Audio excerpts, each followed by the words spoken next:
Bonsoir à tous. On va commencer par présenter les gens qui sont là et leur demander ce qu'ils sont venus faire, d'accord? Alors, ensuite, je me présenterai, je vous dirai qui je suis. On commence par là. On commence par là, oui. Cliché. Eh ben tiens, moi c'est Stéphane et j'ai un grand plaisir de vous accueillir tous au Café Plume aujourd'hui. Une belle journée dans le cadre du festival Plumiforme, dans lequel s'intègre aussi le vernissage d'une exposition d'œuvres réalisées dans le cadre d'un projet qui a été mené dans l'établissement pénitentiaire pour mineurs de Lavore. Et je vais laisser mes amis présenter ce projet. Bonsoir. Moi, effectivement, je m'appelle Nathalie, le prénom suffira. J'y suis dans cet établissement pénitentiaire chef de service pour la protection judiciaire de la jeunesse. Une de mes attributions les plus plaisantes, c'est la menée des activités socio-culturelles. Alors, il se passe un certain nombre de choses que j'expliquerai si vous me posez des questions, parce que sinon je peux en parler toute la soirée, je crois. Et de temps en temps, il y a des rencontres qui nous évadent du quotidien. Il y a des invités, dont Abdesattar a fait partie très récemment. Abdesattar, il se présentera, mais on devine déjà qu'entre les jeunes, lui et une partie des éducateurs, c'est passé les choses que l'on vous propose à voir ce soir. Les t-shirts essentiellement qui sont de ce côté-là. Et les jeunes, sachant... Bon, puisqu'on est dans un univers carcéral et judiciaire, j'ai ce regret de ne pas avoir pu en emmener sous forme de permission de sortir, parce que les projets et les garanties judiciaires s'y prêtaient pas. Sachant qu'on allait quand même parler beaucoup d'eux et leur rendre un hommage à des gens, avec des gens qu'ils ne connaissent pas, et voilà. Ils tenaient aussi à partager une autre action qui a eu lieu cet été, et ils m'ont demandé de vous demander votre avis sur leur savoir-faire, leur talent. Et voilà, et c'est une initiative spontanée dont je suis assez fière de les représenter ce soir, enfin à double titre. Et là, je vous présente donc Abdesattar, l'artiste invité sur les t-shirts. Merci Nathalie, merci à Café Plume de nous avoir donné cette occasion de s'exprimer et de parler de personnes qui sont au cœur de ce projet, qui ne sont pas là, mais qui sont présents avec la production que vous voyez. Je m'appelle Abdesattar Jmaï, je suis peintre et calligraphe, mais en même temps je suis médiateur culturel d'art contemporain et je suis spécialiste dans le public spécifique.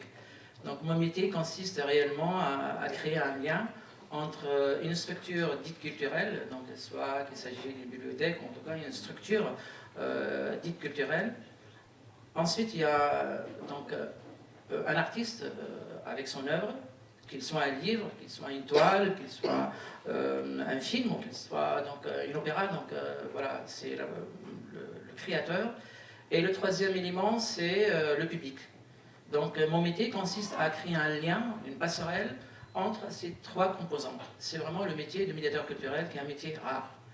Donc j'ai oublié de vous dire que je suis également ingénieur, mais aujourd'hui j'ai changé de casquette et je trouve énormément de plaisir de m'investir auprès de ce public qui me permet vraiment de voyager d'une prison à une autre, en fait, et de semer la graine de la culture et l'accès à la culture pour tous avec l'aide de toutes ces structures donc, qui le font vraiment extrêmement professionnellement bien. Donc moi je suis Loïc Edlin, je suis président de Macase étant l'association qui œuvre au sein du Café Plume, mais pas que, la preuve, parce qu'on a accompagné ce projet à l'EPM, qui est en lien avec tout ce qui se programme ici, en fait, toute la programmation culturelle, la gestion de la billetterie, la partie administrative aussi liée à l'activité culturelle, c'est Macase. Le Café Plume étant un peu le théâtre de cette activité culturelle, évidemment, vous voyez les mêmes personnes dans ce lieu faire à peu près les mêmes choses, mais il y a quand même deux structures un peu séparées. Et donc nous, enfin Macase et le Café Plume, j'englobe les deux structures, on était ravis que Nathalie et Mélanie Labesse, qui n'a pas pu venir ce soir, mais qui est aussi une actrice importante de ce projet, nous sollicitent pour faire sortir ces activités un peu hors les murs et dire des choses sur ce que ça veut dire qu'être en prison, sur ce que ça veut dire que proposer à ces jeunes des activités qui les sortent un peu quand même de leur quotidien. Et donc à ce titre, avec Stéphane, on est allé voir Abdesattar travailler avec des jeunes à l'EPM de Laborde. C'est pas anodin, moi j'étais jamais allé en prison. Et franchir le seuil d'une prison, même pour 1 heure, pour rencontrer un artiste qui travaille avec des jeunes, c'est une expérience assez j'allais dire terrible, mais c'est pas ça, mais on en parle, on sait à peu près à quoi ça peut ressembler, on s'en fait une idée, mais quand on y est et qu'on passe toutes les étapes qui consistent à décliner son identité, à se comporter différemment finalement que dans la vie réelle, qu'à l'extérieur. On perçoit tout à fait, très rapidement, la différence qu'il y a entre l'intérieur et l'extérieur. Et malgré tout, quand on est en présence de jeunes en train de travailler avec un artiste, qui est un artiste mais qui est en plus une personne humaine et qui a un discours, un type de relation avec ces jeunes-là tout à fait spécifique, on se demande finalement comment on en arrive là. Voilà. Enfin moi, il y a la rencontre avec Nathalie Abdesattar, il y a aussi le fait d'être allé en prison, il y a tout un tas de choses qui se mêlent à ce projet. Et c'était une expérience très, très singulière finalement. Donc merci aussi à ce titre de nous avoir sollicité pour ce projet. Jacques. Bonjour, mais moi c'est Jacques, je suis formateur et je m'occupe d'adolescents depuis très longtemps, je continue à m'en occuper. Et une de mes missions, justement, qui n'aillent pas en prison, surtout ceux qui ont des difficultés. À l'occasion, je suis donc animateur, c'est le cas ce soir, Candide, et c'est avec plaisir que j'ai accepté cette proposition du Café Plume. Voilà, chers amis. Alors, on va mettre nos montres à l'heure, et je demandais à Stéphane jusqu'à quelle heure nous avons. Alors, sachant qu'il y a une scène ouverte slam qui s'enchaîne, on va se dire qu'on se donne 10 minutes, un quart d'heure, le temps qu'il y ait une question-réponse, on voit ce que ça donne. Si on sent qu'on a fait le tour, la scène slam commence, et si on n'a pas abordé toutes les thématiques et toutes les questions, et bien on peut se dire qu'on peut même les slammer et les continuer en scène slam. C'est pas mal ça. On slame ensemble. Voilà. On slame. Je pense qu'il y a peut-être à reposer le contexte de cet atelier à Laborde en février. Bon, bien, on va demander donc à nos invités, que je suis personnellement très heureux de rencontrer. On s'est expliqué tout à l'heure, on a fait connaissance et on s'est aperçu que finalement on était frères et sœurs et qu'on était frères, donc il n'y a pas de problème. Et on va leur demander qu'est-ce qu'ils viennent faire ici aujourd'hui. Alors c'est l'histoire d'une aventure. C'est vrai qu'il y a des lieux clos en France, il y a notamment des établissements qui sont chargés de faire exécuter des décisions les plus dures qu'on puisse connaître dans le registre de la loi. Donc on est bien au pénal, on est bien en présence de gamins qui vont en gros de 14 à 18 ans et demi. Et Abdé a rencontré des jeunes gens qui avaient plutôt en moyenne 16-17 ans. Des adolescents, les vôtres, les miens, ceux du dehors, qui, ponctuellement dans leur vie, ont à subir cette coupure. Alors, je ne dis pas que c'est pas normal, etc. Moi, je ne suis pas là pour ça.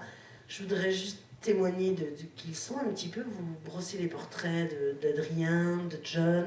Je vais oublier un petit peu leur prénom, mais peu importe. Qu'est-ce qui les intéresse, eux, quand on leur fait aussi ce genre de proposition? Et puis, une autre chose à vous dire qui m'importe, c'est le travail des éducateurs. Sans oublier les autres professions, parce que le PM, c'est un univers où il y a 4 grandes familles de professionnels. Il y a d'abord un petit bout d'hôpital, il y a de la prise en charge psychologique et médicale. Il y a des professeurs, il y a 7 profs qui sont installés dans le PM, c'est leur temps plein. Ils y enseignent ce qui n'a pas trop marché ou ce qui a été pas très bien intégré sur des parcours scolaires classiques. Il y a les surveillants, évidemment, et leur hiérarchie. Donc on est en prison, on trouve... Effectivement, Loïc et Stéphane ont abandonné leur portable, ont abandonné un certain nombre de choses, leurs clés, toi aussi, Abdé, moi aussi, le matin quand je vais au boulot. voilà, on ne rentre pas dedans comme ça d'une manière anodine, ou voilà, on ne va pas à la poste. Donc les surveillants sont là pour faire, voilà, pour faire respecter un certain nombre de critères sécuritaires qui ont un impact fort dans ce qu'on fait, qui dessinent un climat. Il vaut mieux que ça se passe bien, il vaut mieux qu'il y ait un dialogue en amont, il vaut mieux qu'on montre de la transparence dans ce qu'on a envie de transmettre, les gens qu'on a envie d'inviter, le matériel qu'on fait rentrer et les productions qui vont sortir, à toutes les étapes. Hein, ça, c'est...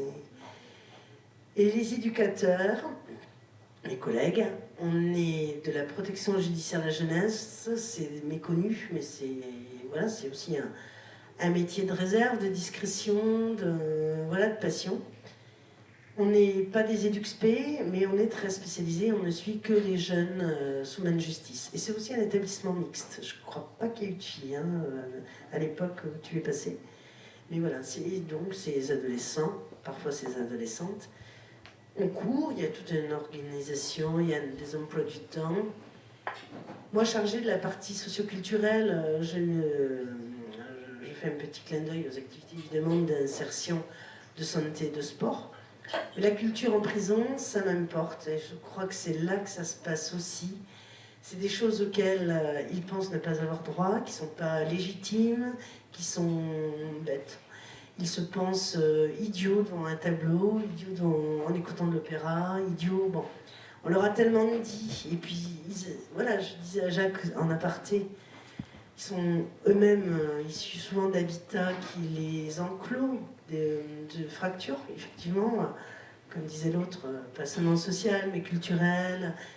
Il y a aller au Café Plume un samedi soir, etc. Pour eux, ce serait extraordinaire. Et pour vous, ça peut paraître très, très banal. On a affaire à des jeunes issus de familles pour X raisons, mais il n'y a pas les méchants et gentils, qui n'ont pas des accès dans la société comme il faudrait. Et à force, ces freins se cumulent, et on a des gens en colère et en rupture, tristes. Et je pense que mes jeunes sont plus dépressifs que violents et agressifs. Voilà, c'est vraiment le fond de ma pensée. Ça fait 24 ans que j'exerce et que je continue à les envisager comme ça. Et je pense que là, on ne se plante pas trop. Donc quand il y a rencontre, ils sont souvent pleins de gratitude, pleins de reconnaissance. Ils marchent à fond dans le projet. Il n'y en a pas un, je pense, qui t'a mis la porte au nez, qui t'a insulté, qui a déchiré des t-shirts ou le matériel. Ça n'a pas volé. Et au contraire, il y en a qui auraient souhaité être là. Il y en a qui auraient souhaité, je vais leur en donner des nouvelles. Il y en a qui veulent des photos. Il y en a, je voulais vous emprunter du papier pour voir si les gens écrivaient quelque chose que je leur passerai après. Voilà. Et là, je te passe la parole. Merci beaucoup. Moi, j'ai une réelle, vraiment, histoire d'amour avec le milieu carcéral. Ça vous surprend, mais ça fait 11 ans. Donc, j'ai fait pratiquement toutes les structures de milieu pénitentiaire. Je me rappelle, j'en ai discuté avec Loïc, la première impression quand on franchit le seuil d'un milieu donc, carcéral. Et le soir, en rentrant, je me souviens à ce jour de quand j'ai mis ma tête sur l'oreiller. Je n'avais que les bruits des serrures. Ça fait vraiment, je les ai comptés par exemple à la maison d'arrêt.